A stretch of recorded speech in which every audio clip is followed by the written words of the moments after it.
وَلِلَّهِ الْأَسْمَاءُ الْحُسْنَى فَادْعُوهُ بِهَا وَذَرُوا الَّذِينَ يُلْحِدُونَ فِي أَسْمَائِهِ سَيُجْزَوْنَ مَا كَانُوا يَعْمَلُونَ۔ دیکھو اللہ کے ہیں تمام اچھے نام، تو پکارو اس کو انہی ناموں کے ذریعے سے، اور دفع کرو، چھوڑ دو، اعراض کرو ان سے جو اس کے ناموں میں الحاد کر رہے ہیں، یقیناً انہیں بدلہ ملے گا اپنے اعمال کا۔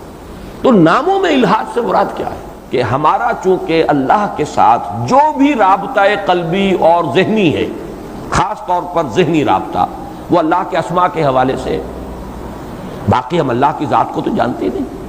اسماء اور صفات کو کہنے میں ہم کہہ دیتے ہیں یہ دو الفاظ علیحدہ علیحدہ ہیں، ایک اسم ہے ایک صفت ہے، لیکن حقیقت میں تو ایک ہی ہے۔ رحیم صفت ہے، الرحیم نام ہے، اس میں فرق کیا ہوا؟ قدیر صفت ہے، القدیر القادر یہ اللہ کا نام ہے۔ تو الف لام جب لگ گیا تو وہ معرفہ بن گیا، وہ اللہ کا نام ہو گیا۔ جب بغیر الف لام کے اور تنوین کے ساتھ ہے وہ صفت ہے۔ اسی لیے وہ ایمان مجمل کے الفاظ میں ان دونوں الفاظ کو جمع کر دیا گیا ہے۔ آمنت باللہ کما ہوا باسمائہ و صفاتہ، میں اللہ کو مانتا ہوں، اللہ پر ایمان لایا جیسے کہ وہ اپنے اسماء و صفات سے ظاہر ہے۔ اس لیے در حقیقت اللہ کی پاکی کرنا یا پاکی بولنا، در حقیقت اس کے ناموں ہی کو پاک رکھنا جو ہے، یہی تو اس کا اصل مفہوم ہے۔ باقی ہم اس کی ذات کے بارے میں تو کچھ جان ہی نہیں سکتے۔ اچھا، اسماء کے ساتھ کوئی غلط تصور ملحق کر لینے کے کیا کیا صورتیں ہیں جس کو الحاد کہا گیا؟ الحاد فی الاسماء، الحاد جو ہے لحد سے بنا ہے، لحد کے معنی ہوتے ہیں ٹیڑھ یا کجی۔ چنانچہ ایک قبر تو ہوتی ہے نا سیدھی، جو براہ راست جو ہے اوپر سے نیچے جو ہے جا رہی ہے، اس میں بغلی قبر نہیں ہے، بغلی قبر میں ٹیڑھ ہوتی ہے، کچھ دور جو ہے وہ سیدھی نیچے گئی، اس کے بعد ایک سائیڈ کے اوپر مڑ کر، اور اصل قبر جو ہے وہ اس کو لحد کہتے ہیں۔ لحد وہی ہے، عام قبر جو ہے وہ قبر ہے، اسے لحد نہیں کہیں گے۔ لحد اس قبر کو کہا جاتا ہے کہ جس کے اندر بغلی قبر بنتی ہے اور اس کے اندر ایک کجی آتی ہے۔ الحاد کے معنی ہے کسی شے میں کجی پیدا کرنا۔ اللہ کے ناموں میں کجی کس اعتبار سے؟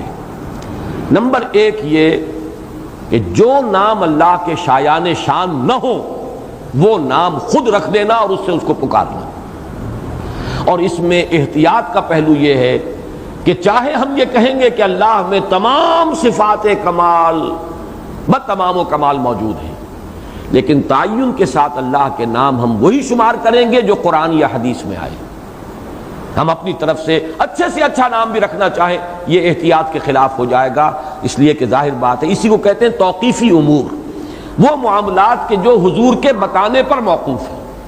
ہمارا اپنا اجتہاد جو ہے اس میں کوئی کام نہیں کرے گا، ہماری اپنی استدلال اور استنباط جو ہے اس سے ہم کام نہیں لیں گے، بلکہ جو موقوف ہے حضور کے بتانے پر یا قرآن مجید میں اللہ کے بتانے پر۔ تو ایک تو یہ ہے کہ اللہ کے تعین کے ساتھ اسماء صرف وہ بیان کیے جانے چاہیے کہ جن اسماء کا ذکر قرآن اور یا حدیث میں موجود ہے۔ وہ 99 ناموں کی احادیث ہے، اگرچہ 2 حدیثوں میں کچھ فرق ہے ناموں کا، لیکن یہ کہ بہرحال وہ حضور صلی اللہ علیہ وسلم سے مروی ہے، اس کو ہم مانیں گے، لیکن اپنی طرف سے اللہ کا کوئی نام ہم نہیں رکھ سکتے، اس لیے کہ ہو سکتا ہے کہ ہم چاہے اپنی امکانی حد تک اللہ کی شان رفیع اور بلند شان کو ملحوظ رکھیں، لیکن یہ کہ ہمارے اپنے تصور کا کوئی نقص اس کے اندر جو ہے شامل ہو جائے۔ دوسری بات یہ ہے کہ جو اللہ کے اسماء یا صفات ایسی ہیں کہ جو مخلوق کے لیے بھی مستعمل ہیں۔ رحیم، ایک انسان بھی رحیم ہو سکتا ہے، رحمت کی صفت اس میں ہو سکتی ہے۔ اسی طریقے سے علیم، اللہ کی صفت بھی ہے، العلیم اس کا نام ہے، لیکن بندے بھی تو صاحب علم ہوتے ہیں، بلکہ ہم لفظ علامہ بھی استعمال کرتے ہیں، بہت بڑا علم رکھنے والا، لیکن ہمیشہ ذہن میں مستحضر رہے کہ یہ لفظ جب اللہ کے لیے بولا جاتا ہے اس کی شان کچھ اور ہے، اور یہی لفظ جب بندوں پر اس کا اطلاق ہوگا یا مخلوق پر اس کا مفہوم بالکل مختلف ہے۔ اللہ علیم ہے بئی معنی کہ اس کا علم کامل، ما کان و ما یکون، اس کا علم مطلق ہے، اس میں کوئی حدود نہیں ہے، نہ پیدا کنار۔ نمبر 2، اس کا علم ذاتی ہے، کسی اور سے اس کو نہیں ملا ہے۔ نمبر 3 یہ کہ اس کا یہ علم قدیم ہے، جیسے اس کی ذات قدیم ہے ویسے اس کا علم قدیم ہے۔ اور مخلوق کے لیے جب لفظ آئے گا تو 3 صفات، 3 اس کی شرائط جو ہیں اس کے بالمقابل۔ مخلوق کوئی بھی ہو، بڑے سے بڑا رسول ہو، بڑے سے بڑا فرشتہ ہو، اس کا علم محدود ہے، اگرچہ ہم نہیں ناپ سکتے اس کی حدود کو معاذ اللہ، فرشتے کے علم کو ہم کیا ناپیں گے؟ نبی انبیاء کے علم کی حدود ہم کہاں معین کریں گے؟ محمد الرسول اللہ صلی اللہ علیہ وسلم کے علم کی حد ہم کہاں معین کریں گے؟ لیکن اصولاً یہ ماننا ہوگا کہ علم محدود ہے، مخلوقات میں سے کسی کا علم جو ہے لا محدود نہیں ہو سکتا۔ اگر یہ تصور ہے تو شرک ہو گیا۔ پھر اللہ کے صفت علم یا اللہ کے العلیم کا جو نام ہے اس کا گویا کہ آپ نے اس کو گرا دیا، اس کا تصور جو ہے وہ نہیں رہا جو اللہ کے لیے اس نام کا ہونا چاہیے۔ اسی طرح کسی کا علم ذاتی نہیں ہے، نہ وجود ذاتی نہ صفت ذاتی، اللہ ہی نے علم دیا ہے۔ لا یحیطون بشیء من علمہ الا بما شاء، کوئی احاطہ نہیں کر سکتا اس کے علم میں سے کسی شے کا بھی مگر جو بھی اللہ نے اس کو عطا فرما دیا، جو اللہ نے چاہا۔ اور تیسرے یہ کہ مخلوقات کل کی کل حادث ہے تو ان کا علم بھی حادث ہے، پہلے نہیں تھا پھر ہو گیا۔ حادث کے معنی یہ ہے کوئی شے پہلے نہیں تھی اب وجود میں آ گئی، پہلے علم نہیں تھا، ہمیں علم نہیں تھا، ہم پڑھتے ہیں علم حاصل کرتے ہیں، علم حاصل ہو جاتا۔ حضور صلی اللہ علیہ وسلم کو علم نہیں تھا، اللہ نے وحی کے ذریعے سے غیب کا علم بھی عطا فرمایا، غیبی امور بھی آپ پر کھول دیے۔ لا یظہر علی غیبہ الا من ارتضی برسول، وہ اپنے غیب پر مطلع نہیں فرماتا مگر اپنے رسولوں میں سے جس کو چاہے اور جتنا چاہے۔ تو یہ گویا کہ دوسرا پہلو ہے اللہ کے ناموں میں الحاد کا، کہ اللہ کے نام جو ہے جب صفاتی نام جو اپنی اصل کے اعتبار سے مشترک ہیں مخلوق میں اور اللہ میں، جب وہ نام اللہ کے لیے استعمال کیا جا رہا ہو تو اس کی شان رفیع جو ہے، اس کی جو شان اعلیٰ ہے اس کے اوپر اس کو برقرار رکھا جانا چاہیے۔ ایک تیسرا اور الحاد ہے اللہ کے ناموں میں، اس کی میں 2 مثالیں آپ کو دوں گا۔ اللہ کے ناموں میں اس کی شان غفاری بھی ہے، شان ستاری بھی ہے، وہ رؤوف بھی ہے، لیکن اس کی شان شدید العقاب بھی ہے، منتقم بھی ہے، وہ شدید انتقام ہے۔ اب اگر آپ نے اس میں سے ایک پلڑے کو زیادہ جھکا دیا، دوسرے پلڑے کو ہلکا کر دیا تو آپ کا تصور کج ہو جائے گا اللہ کے بارے میں، اور اس کجی کا ظہور آپ کے عمل میں ہوگا۔ یہی ہے کہ جو سورہ انفطار کا مرکزی مضمون تھا، یا ایھا الانسان ما غرک بربک الکریم، کس شے نے تجھے دھوکہ دیا اپنے رب کریم کے بارے میں؟ تم نے اس کی شان کریمی، شان غفاری، شان ستاری، اس کی شان رؤوفی، شان ودودی، اس کو اتنا نمایاں کر دیا ہے کہ اس کی دوسری شان تمہاری نگاہوں سے اوجھل ہو گئی، لہذا تم جری ہوتے چلے جا رہے گناہوں کے اوپر۔ بخشنے والا ہے، بڑا وہ تو نکتہ نواز ہے، وہ تو بہت ہی قریب ہے، لیکن اس کے ساتھ ہی وہ شدید انتقام بھی ہے، شدید العقاب بھی ہے، اس کی سزا بھی ہے، اس اعتبار شدید العذاب، شدید العقاب، یہ الفاظ بھی اس کے۔ لہذا اللہ کی شانوں اور اللہ کے اسماء میں ایک توازن کی ضرورت ہے، اس میں عدم توازن ہی الحاد ہے۔ یہ تو اس کی سب سے نمایاں مثال ہے، یا ایھا الانسان ما غرک بربک الکریم۔ اس کی چوتھی اور جو غیر نمایاں شکل ہے وہ یہ بھی ہے کہ اللہ کے بعض نام جوڑوں کی شکل میں ہے، وہ المعز بھی ہے، المذل بھی ہے، الرافع بھی ہے، الخافض بھی ہے، القابض بھی ہے، الباسط بھی ہے، عزت دینے والا، ذلیل کرنے والا، کھولنے والا اور تنگ کر دینے والا، اٹھانے والا، بلند کرنے والا اور گرانے والا۔